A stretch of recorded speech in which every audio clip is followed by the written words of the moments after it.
PWCC cards are back. Let's go through them.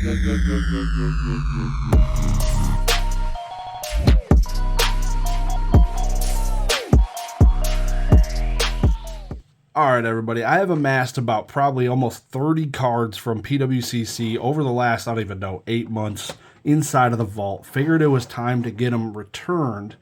Fun fact, it looks like 95% of these are all PSA cards. So, fun fact of the day. So let's just go right into it, shall we? And see what we got. So this is a dual terminal Goyle Guardian. Jesus. This is probably going to get cracked and go into a deck. Rumble, a Scun Tank. So these were cheap.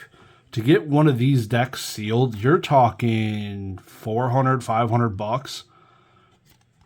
And I bought a bunch of these for like $15, $20. PSA 9 Rumbles. I was like, yeah, those are cheap. Cool cards for, I don't know. I valued them at more than what they were selling for. There was a handful of them. Very cool stuff. One Magic the Gathering card. A Beta Lightning Bolt signed by Mr. Christopher Rush himself. With the blue, matching the card, Auto 10. This is a really cool card. I was really excited to get this. I think it was just below $200 for me. For me, not a big auto guy, but something about a Beta Christopher Rush signed Auto 10 with like a nice colored signature matching the card. It just felt right. So here it is. It's not a one-on-one. I know he signed other cards from Beta, a bunch of them. So the dude wasn't foreign to signing cards. So they're not too expensive. You can get, like I said, this was $200. Way cheaper than like an Arita card, I feel like. Zapdos Fossil. This is a Dutch first edition PSA 9. Absolutely beautiful Cosmo Hollow there. Love it. The centering on this is what got a 9 because this thing is gem mint. No whitening whatsoever. So beautiful freaking card. Up next, a Korean first edition 9. Like, I don't see these ever go for sale. So when I saw one on PWCC and it sold for pretty cheap, I had to buy it. Let's throw it in the Zapdos collection. This is a no rarity Dragonair. So no rarity stuff is really weird. It sells for cheaper than first edition base, generally under the grade of an 8. But a 8 or higher, it outsells the shit out of first edition base. So this was just a cheap PSA 9 first ed card. I think I got that rare for like $30. This also is a gray stamp first ed base Dragonair. In a 9, got that one pretty cheap as well. Speaking of gray stamp, got a gray stamp Charmeleon in a PSA 9. Like, I only buy these typically when they're cheap. This card I just bought because I don't think I had ever seen it at the time it went for auction. Very cool. Imakuni card. Not in great condition, but pretty cool looking card. More no rarity stuff. So, like I said, first edition, like a first ed base Poliwrath in like damaged condition, $100 generally. Like the lowest you'll find one, usually about $100. So getting these for sub $100, most of them, like the PSA 4s, 5s, you can sign me the F up. Beautiful card. The first ever. Similar case for this Chansey. No rarity Chansey, like sub $100. No rarity Machamp, also cheap. No rarity Alakazam, cheap. That one might have been like $110.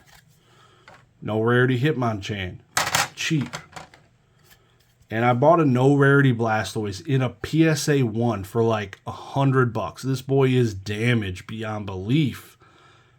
But damn.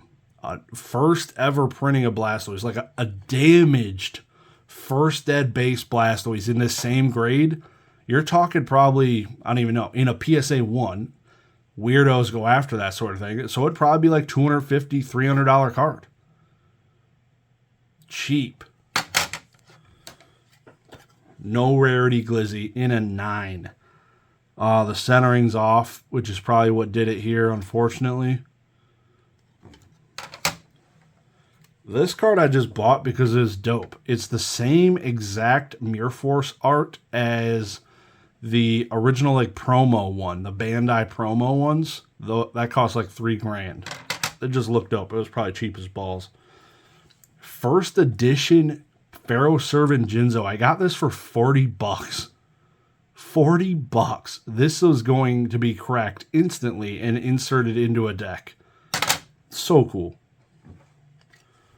Blue Eyes White Dragon from the starter box. This was first ever released. This is the first ever TCG release of this card. The previous releases were all Bandai or Dragon Capsule Monsters or whatever. But this is the first ever release of this card in TCG, Blue Eyes. It doesn't have the Eye of Anubis thing on the bottom right. And this card sold for a whopping like $34, $40. A first ed base Charizard in a 3 is like $3,000. This card in like a 9, I think people valued it around $1,000. But you can get these for like $30, $40 beat up. I'm like, yeah, you can sign me that up for that.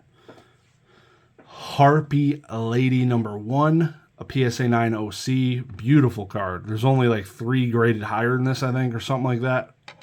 These are tough to grade. Shadowless 10 Ninetales, just chilling. I think it's Pop 4. I believe this card's a Pop 4.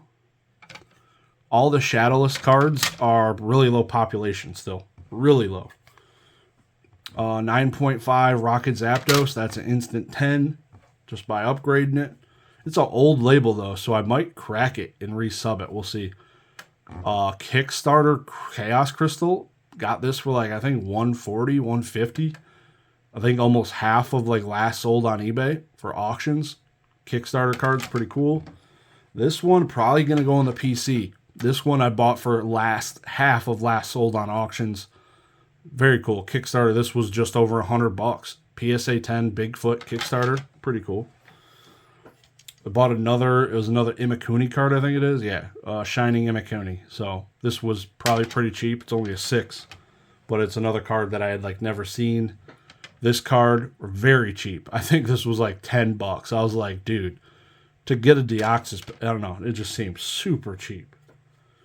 Same for these. These cards, primes and like 9s and 8s, like the same as raw prices basically. Like to buy this near mint, you're probably spending $30. I bought this for like $35. So that's my PWCC return. Hope you enjoyed checking out what I got. Appreciate you guys stopping in. Y'all have a good one. Peace.